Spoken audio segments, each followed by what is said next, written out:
So far in all the videos that I've made for this channel, a lot of what I've been doing has been throwing discs. That's sort of been the idea, is learning, practicing, and recording. That way I can sort of vlog my progress as a disc golf amateur. And that is what I am. I'm not a professional by any stretch of the imagination. I'm not a novice, nor am I somewhat a person who knows what they're doing. I buy plastic and I throw it, and it sometimes goes great and sometimes it doesn't. A lot more times it doesn't. So today I was going to go out and probably play around and sort of just discuss some of the things that I've been learning. But here where I'm at in Ohio, it's snowed a lot.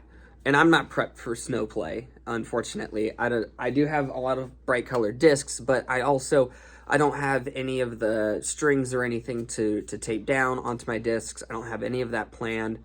So I'm just not going to worry about playing in the snow, where there's more snow on the way. So my thought today was to talk about sort of two major pieces of the same conversation, and that has been Simon Lizotte moving to MVP from Discmania. And I think this is an important conversation because it's sort of a twofold process when we start talking about specifically Simon's case. Recently, in the last few years, we've had a lot of confirmations on some pretty big deals. And this year in particular, it seems that in the pro scene, there's been a lot of big name changes in terms of brands. And so I really want to hit on specifically this idea of the pro player aspect side of it and how that is growing tremendously in terms of brand representation by the player. And then the other side of it is brand loyalty. And that's sort of the two topics. Well, we might weave in and out of them just a smidgen, but I do want to talk about both specifically because I think they're important conversations to talk about, especially as an amateur player starting out. What are we to do with this information? If you've been playing disc golf for a long time, you probably have a pretty solid bag at this point. You probably have a lot of discs that you love, discs that you bag every single time, discs that you have backups of backups on. You have all of what you need already set in stone. And all the discs you buy from this point forward is either replacements or just testing out and trying out new stuff. Rotating in and out discs aren't going to be as often. For me, still going into my third season, I'm still rotating in and out discs all the time. Is that the smartest thing to do? It's not the smartest thing in the world as a new player to be constantly changing out your discs. I think it is important that you learn what other types of brands are out there, but also learn what discs you have and become good and consistent with them so you understand what's happening. This is bleeding really heavily into brand loyalty. Talking about brand loyalty for a minute, it's sort of a fascinating concept. A sport that is very adjacent to disc golf, because it sort of comes from the same idea, is regular ball golf. When you start talking to people who play golf regularly, and this is something that I wasn't used to, because I come from a background of playing a ton of sports, running, soccer, basketball, baseball. I did all of them growing up in grade school, high school, and in college. And brand loyalty plays more heavily in those sports. In soccer, I only used Umbra products. And if you've played soccer, you know what I'm talking about. If you don't, then you don't. But Umbra is sort of, at least for me, it was a soccer brand.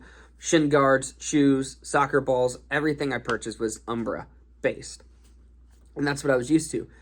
In basketball, it wasn't that big of a deal, but we always wore the same type of shoes. And then even in college, you know, the school I was at was endorsed by Nike, so we were required to at least participate at some point with Nike branded shoes. Brand loyalty is very specific. However, as a golf player, you may be sponsored for different types of clubs you use. I do know some people who are sponsored by Nike. Nike doesn't make clubs anymore, so they may be sponsored by Nike through their outfit. And so golf players may be, you know, they'll endorse Titleist, or they'll be sponsored by Callaway for their drivers, or the woods, or the irons, or the putters. It varies a ton. a lot of pro players, it seems, have a sort of a mixed bag of clubs that they use for ball golf. And of course, the golf ball is a totally different dynamic, and there's other brands for that as well. Brand loyalty is really crazy when it comes to ball golf. And that's one of the things that I thought was interesting when I first started getting into golf as an adult. One of my best friends who's really good at golf and teaches golf in high school, I told him about wanting to try and stick in the brand of Callaway, because the clubs I have in my garage are the Callaway starter brand type. I forget what they're called. It's kind of like with like MVP and Axiom and stuff like that. I was trying to tell him about this, and he's like, why would you do that? Why would you stick to this one brand? That makes no sense. No one does that. And then when I started switching over to playing disc golf and falling in love with it, the only thing I knew was Innova. And I think that's an important piece to it. I actually have right here, this is the Innova that I started out with. It is a DX AVR. It's that DX beginner plastic or baseline plastic, however you want to put the name down for it. That's what that is. And that's all I knew. The starter set came with an AVR, a shark, and a cheetah. And so that's what I started with. But very quickly, I started learning about other brands and wanting to do more. I wanted to learn more. Now I'm going to show you here in a second. I think I have every different brand type I have in my bag. But it's a fascinating concept to run with multiple discs, especially as an amateur. You look at the pro scene and you look at some of these other guys, and I've met people on the course when I've had casual rounds. They say, oh, I only throw X and Y, or I only throw A and B, or I only throw A. They want to learn the consistency of the manufacturer. And that's totally cool. That's totally fine. But as amateurs, we really struggle with consistency in our throwing. And so we want to learn brands, and we want to learn discs, and we want to learn plastics. That's one of the hard parts of being an amateur player in disc golf, and what's part of the plastic addiction that a lot of us go through the process of. I have two AVRs, one in the baseline plastic, and then I have my other Star plastic AVR, and I use my Star AVR for, more approach shots and throwing. It's kind of crazy that even one disc type, like the AVR, has 3, 4, some discs, maybe 5 or 6 different plastics, depending on the brand, the type, everything like that. Westside is a good example. Their baseline plastic, that BT, they have it in soft, which makes it more flexible, medium, that, right in the middle, and then hard, which is a much stiffer plastic. And so the ranges can vary a ton on the type of plastics and why you would throw them and preference. And so where do you go? How do you narrow yourself in? And that's one of the biggest struggles I've had when it comes to this idea of brand loyalty or running a mixed bag. And so I will show you at least all of the brands I have currently and sort of how many discs, give or take, that I use. So I'll come back to the Innova line. For Innova, I don't run a ton of Innova discs anymore. I used to use a decent number of them.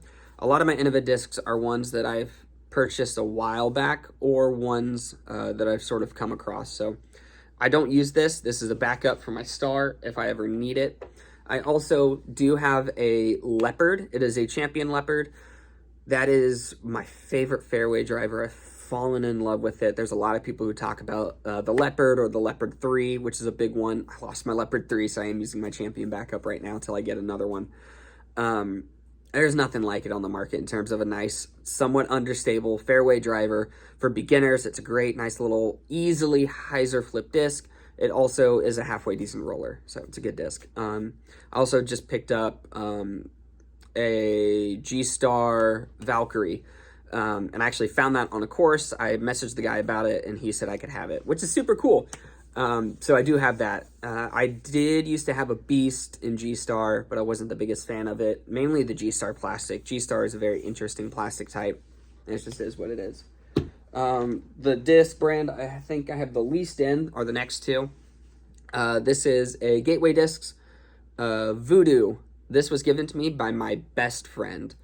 This is in my bag always, purely because of that. But it does have utility. It does stick in my bag because of utility. Because of that, this is a very straight flying disc. If I have it, yeah, it's a 2300. It just flies straight. It's a low hanging. It's got a nice, somewhat, not really a deep rim. I think it's deeper than this AVR, maybe slightly. But what I use it for is I use it, sort of hold it like this, and some people call it like a grenade or a thumber, something like that. I think other people call thumbers something else, but I just hold it sort of like this. I just launch this thing straight up into the air. It's wonderful for approach shots like that. If you've got an obstacle in your way, I just send it straight up. It drops down, hits the ground. It might seem, well, not super warped, but it gets the job done, and I love that disc a ton. This disc golf brand, today, as of this recording this morning, got their PDGA disc approved, their second disc, and I'm super excited because I love this disc. It is a Wing It Stratosphere, on top of the stamp being dope as all get out. Wing It disc golf are super cool. This was their only disc. Now they've got another one. This is a 9-speed, somewhat understable, low-hanging disc. It's a super cool disc to fly. This is super lightweight. It's 100, or not super lightweight. It's 170 grams. It feels more in the middle. But it's a really nice fairway driver. I think they categorize it as fairway. To me, as a slower arm speed, it throws very similar to a Leopard, like the traditional Leopard. And so I use this a lot for calm winds, somewhat open, low-hanging shots. If I got to keep it somewhat low, it'll fly low for me. It's a really nice disc. I love it so much. Another brand that I only have one disc for, and this is sort of part of the conversation that we'll get to later. I got my PDGA number this year, and they send us an MVP Crave. This is my first gyro disc. This is my first time actually legitimately throwing gyro. I never thought I'd like gyro. I don't know. I think there's a lot of people out there, especially amateurs, who look at something like this two-tone look. It's very, I don't know if untraditional is the word, but it's not the norm. It's not what these other discs look like, even from baseline to some of these different types. This is an R2 plastic, which means it's a completely recycled plastic disc, which is awesome. This is such a fun disc. It's a really nice lower speed fairway driver. If I need to get something low and straight and my Leopard just won't cut it, or the Stratosphere won't cut it, this is such a fun disc. I love it a lot, and we're going to come back to the MVP in a minute. The next disc that I have is my VIP plastic West Side Sling. This is a nice fairway driver. It's somewhat straight with a little fade. I'm holding it in a specific way because I'm trying to hide my phone number, because I was stupid once and wrote right there on the transparent side. So I'm just trying to hide it. I love that disc.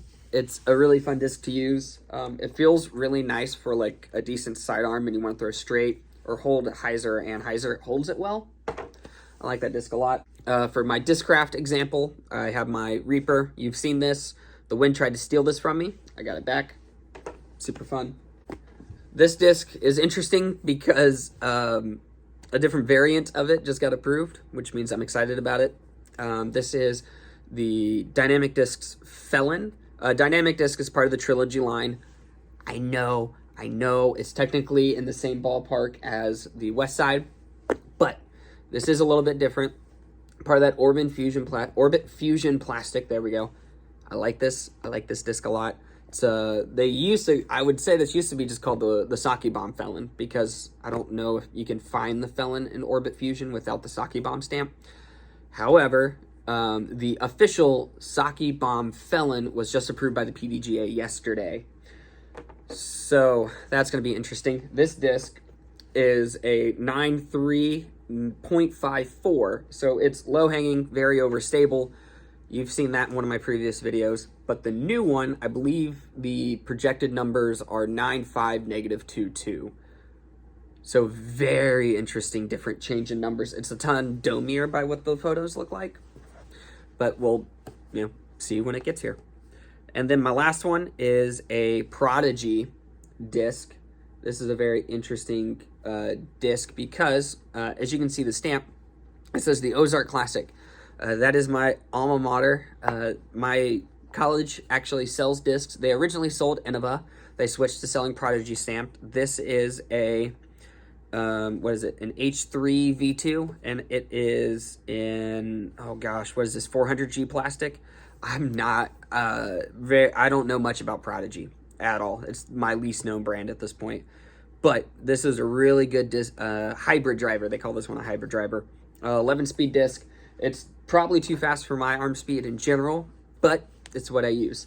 8 discs out of my 20 discs are all different brands. The rest of them all fall within that category of Dynamic or Innova, all of these. And 3 of these here, the Voodoo, the Stratosphere, the H3, those 3 brands, and the MVP now, 4 of those 8 brands are one disc that is in my bag.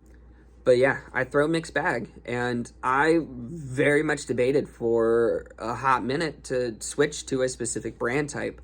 For transparency, I wanted to switch to Trilogy because I've really enjoyed the Trilogy discs that I've thrown.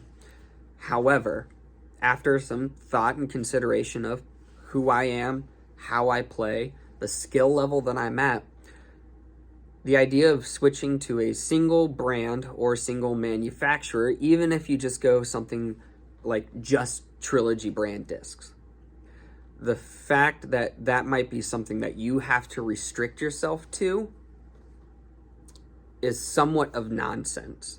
There is no reason for you to tie an arm behind your back on the potential of how many amazing brands are out there that you could bag and officially use and play in casual tournaments. And what I mean by casual, it's non-sanctioned, C-tier events. You can use all of these. These are all PDGA approved discs. Different brands, it doesn't matter. Don't hinder yourself just because you're brand loyal. And just because your favorite player switches to a different brand doesn't mean you have to completely switch out your bag. Simon Lizotte had been with Discmania for 10 years. That's a massive amount of time for a player. That's something that only newer contracts are starting to figure out. Paul Macbeth and Ricky Wysocki just switched to, I'm pretty sure, 10-year contracts. Or I think Ricky's was somewhat shorter, but it's like modular. Like they can add and do whatever they want to. It's pretty wild. Simon's new deal, I believe, is a 10-year. I believe the somewhat rumor mill was like $1 million a year kind of a thing. That seems to be what top players are starting to get now. And it's a pretty big shift, because if you've not watched his most recent videos talking about his first round and some of his first impressions, he doesn't know these discs much. He hardly ever understands numbers. When he was with Discmania, he just knew how they flew and he understood it. And that's the interesting part of it. Switching over discs, he took not necessarily a gamble, but it really sounded like he took this opportunity because he's looking at the financial stability of his future as a player, as a content creator, and the idea to challenge himself. The idea that he can get himself to completely shift over, learn a completely new manufacturer setup, style, and play, different types of flight numbers, different types of mold styles, different types of philosophies and why and how you develop and design discs, and go out and win tournaments with them. And I think that's super cool. And I think people doing that, like Simon Lizotte switching from from Simon Lizotte moving from Discmania to MVP, players like Ricky Wysocki moving out of Innova into Dynamic Disc in the Trilogy line like he did a long time ago. You've got players who originally, like Paul Macbeth, who switched over to Discraft, and you've got a bunch of other players who are moving and switching around right now. I apologize. I know there's a ton of FPO players who have done this as well. I'm just not as familiar with their names at the moment. And so the two go hand in hand, because I think there's a lot of people who are fans of Simon. The famous Simon lines, finding the Simon lines on courses, and the way he throws and the way he thinks while on the course is so dynamic compared to some of the other players. On top of that, he makes good content on YouTube. And that's something that a lot of players are starting to do. Ricky Wysocki is starting to do that a little bit. Paul Macbeth does it a little bit. You're starting to see disc golf channels grow. I'm hoping I can somehow be part of this conversation, even if it's to the niche beginner crowd. Learning and understanding different brands is okay, and I would very much encourage you to go to a local store and try and find something cool. Try and find something neat and unique. That's how I learned about the Wing It brand. I purchased this disc on a whim because it looked cool and because the numbers looked neat, and I thought it would fit my game somewhat well at the time. Come to find out, the disc had just been released a few days before I bought it. And it's been a staple in my bag ever since. Don't be afraid to learn new stuff. Don't be afraid to learn new discs. Don't be afraid to learn new plastics. The discs fly so much differently in different plastics. Don't be afraid of that. Don't be afraid to get out of your comfort zone as a player, because we're all in this together and learning and discovering on how to be better disc golf players. And to do that, we need to stretch ourselves. Not just in terms of physical, like go out, do push-ups, take a jog. Help yourself physically, because building yourself physically is going to help your game. But an excellent dynamic way before you even get onto the course is understanding your discs. And a great way of practicing and training is to develop your love and understanding for all the brands and manufacturers that are out there. I'm not saying to continue developing your plastic habit. Do it within financial reason. If you can't afford more premium plastics, use baseline plastics as your starter guide. Go buy used discs. I live near a disc golf store called Hazy Shade in Ohio, and they have used discs down to $4 for a used disc. And yes, they're used, but they're a good start. There's plenty of options. The idea of Simon Lizotte switching to a different brand is awesome, because it's beginning this conversation of brand loyalty and this idea of should you, and I don't think so. Yes, my mind was on the opposite side of that even months ago. But after this idea of developing my game more and wanting to develop how I learned to throw better as a player, the only way to do that and to learn what works best for my game is to eventually get out of my comfort zone and start playing with stuff I've never done before. Because of this disc, I am so much more impressed and looking at getting more MVP discs. Because Ricky Wysocki switched from Innova to Dynamic, I immediately started picking up Trilogy discs more and started using them, and they fill out my bag in a way that I never would have expected. Don't be afraid to take risks. Now, this is primarily hitting amateur players. If you are somewhat of an advanced player or semi-pro, someone who's really looking at getting sponsored, and you feel like you're disagreeing with me on certain parts of it, I get it, because higher level players probably should start knowing their bag a ton more and would probably start wanting to have more consistency within their repertoire. But as us amateurs, we're trying to learn, trying to grow, and we're trying to be the best that we can be with the tools and the skills and the knowledge that we have on hand.